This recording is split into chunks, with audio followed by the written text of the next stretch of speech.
ಎಲ್ಲರಿಗೂ ಇವತ್ತು ನಾನು ಫಿಲ್ಟರ್ ಕಾಫಿ ಮಾಡೋದು ಹೇಗೆ ಅಂತ ಹೇಳ್ಕೊಡ್ತಾ ಇದ್ದೀನಿ. ನಾನು ತೊಗೊತಿದ್ದೀನಿ ಇಲ್ಲಿ Malgudi filter coffee 1 spoon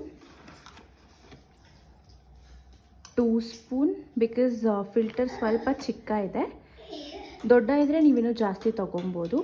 and then ಇದನ್ನು ನಾವು ಪ್ರೆಸ್ ಮಾಡಬಾರ್ದು, ಸುಮ್ಮನೆ ಹೀಗೆ ಶೇಕ್ ಮಾಡಿ ಇದನ್ನು ಲೈಕ್ ಜಸ್ಟ್ ಡ್ಯಾಬ್ ಅಷ್ಟೇ 2 ಟೈಮ್ಸ್. ಆ್ಯಂಡ್ ದೆನ್ ಬಿಸಿ ನೀರು ಹಾಕಬೇಕು.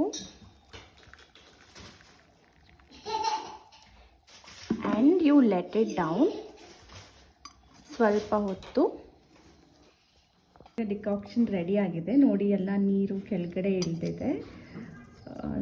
ಇಷ್ಟು ಬಂದಿದೆ. ಸೊ ನಾನು ಇದನ್ನು 2 ಟೈಮ್ಸ್ ಯೂಸ್ ಮಾಡ್ತೀನಿ. ನಿಮಗೆ ಬೇಕಂದರೆ ನೀವು 3 ಟೈಮ್ಸ್ ಕೂಡ ಯೂಸ್ ಮಾಡ್ಕೊಬೋದು, ಬಟ್ ಸ್ಟ್ರಾಂಗ್ ಇರಲ್ಲ. ಇಷ್ಟು ಹಾಕ್ತಿದ್ದೀನಿ. ಆಮೇಲೆ ಇದಕ್ಕೆ ನಾನು ಬಿಸಿ ಹಾಲು ಹಾಕ್ತಿದ್ದೀನಿ.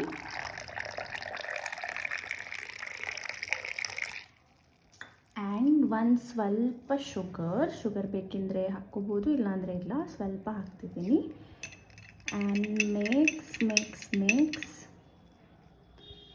ಸೊ ಇಲ್ಲಿ ನಮ್ಮ ಫಿಲ್ಟರ್ ಕಾಫಿ ರೆಡಿ. ನನಗೆ ನಮ್ಮ ದೊಡ್ಡಮ್ಮ ಮಾಡೋ ಫಿಲ್ಟರ್ ಕಾಫಿ ತುಂಬ ಇಷ್ಟ. ನಿಮಗೆ ಯಾರು ಮಾಡೋ ಫಿಲ್ಟರ್ ಕಾಫಿ ಇಷ್ಟ ಅಂತ ಕಮೆಂಟ್ ಮಾಡಿ. ಥ್ಯಾಂಕ್ ಯು.